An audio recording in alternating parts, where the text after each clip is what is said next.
Hello everyone, my name is Eric Dugan and I'm running for re-election to the Lynn School Committee. I'm a lifelong and proud educator. For the last 20 years, I have dedicated my professional career to teaching and educational leadership. I've also volunteered in many aspects in our city. Both of my sons enjoy playing sports and I have volunteered in many capacities in the youth sports programs throughout the city. I bring a perspective of a community leader and a professional educator to the committee. I believe this perspective is critical to balance out the committee.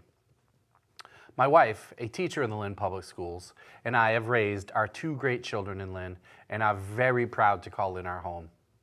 Both of my children attended Lynn Public Schools and had a great experience. They both graduated from Lynn Classical and are doing very well. The Lynn Public Schools had a lot to do with that. About a year and a half ago, when I was elected for the first time, it was a brand new team. Half the school committee was new, the mayor was new, there were some new city councilors, and the City of Lynn was geared to head into a new and exciting chapter. It was a very exciting time to be part of this as an elected official. This new direction has had its twists and turns, but through it all, the school committee stayed focused on the students and educators of Lynn, and I am very proud of that. I'm also very proud of the work the other committee members and I have accomplished. We've worked very hard and have had to overcome many obstacles. Some of the work that I've gotten done is, I've served on 3 subcommittees. They are the Athletic Subcommittee, the Curriculum Subcommittee, and the Policy Subcommittee, which I am also the chair of. As a member of the Athletic Subcommittee, we are working on improving student engagement in sports. One of the initiatives is to increase the engagement at the middle school level with the hopes that this will carry into high school.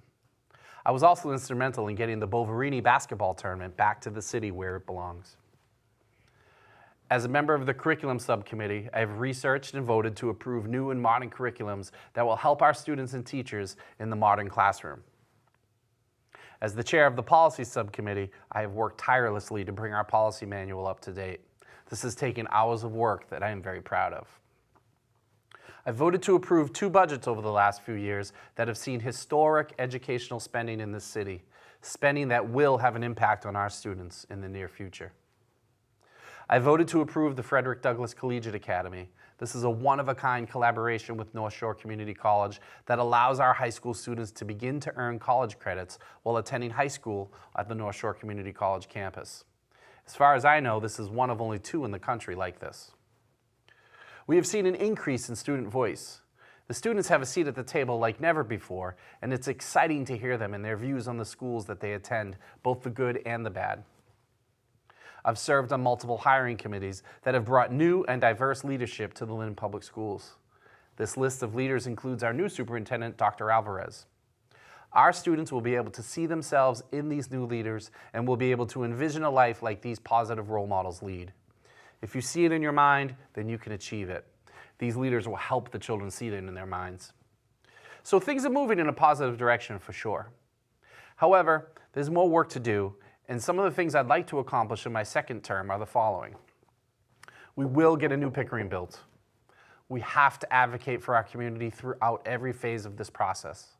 As a school committee member, I will be vocal to the other elected officials in the city to get on board with this. Also, I'll work to be transparent to the community so that we can work together to get this immensely important project done that's important for the whole city. In my next term, student safety has to be the priority. We saw too many instances, especially in our high schools and middle schools this past year, that had the whole community shook. We can no longer ignore it and hope that it goes away on its own. It won't. Our policies on school safety need to be updated and revamped. Being the chair of the policy committee, I will directly work with Dr. Alvarez and her team to do just that. Our students and educators deserve that. Though we have come to some agreements with the Lynn Teachers Union about how to make class sizes smaller, it's time to start implementing some strategies to do just that. Our students and educators deserve classrooms that are manageable. And finally, it's time to start giving our graduates more avenues for a successful and productive life after LPS. Many kids go to college, many find a trade, but I believe we can do more. First off, as I mentioned earlier, we need to improve student engagement in our athletic programs. Our athletic directors and coaches work hard, no doubt. I've seen it firsthand with my own children. However, the admin team need to do more to help them. There are 17,000 students in Lynn Public Schools. More should and could be playing sports out of high school. I want to see more signing days at the end of the year. It doesn't mean they need to get huge D1 scholarships to a huge D1 program. There's plenty of ways to play sports at the next level, and it will in turn expose our student athletes to higher education. We also need to push the arts in the same way. Student engagement can and should be higher in the arts program as well. Again, there are 17,000 students in our schools. There is so much untapped talent. This can also provide a post-high school avenue for our students. So I have more work to do, and the only way I can do it is with your support. It is a crowded field with some very qualified candidates, and I'm going to need your help. So please vote Eric Dugan on Tuesday, September 5th in the primary, and again November 7th in the general election. Send me back and let me continue to be the leadership that students deserve.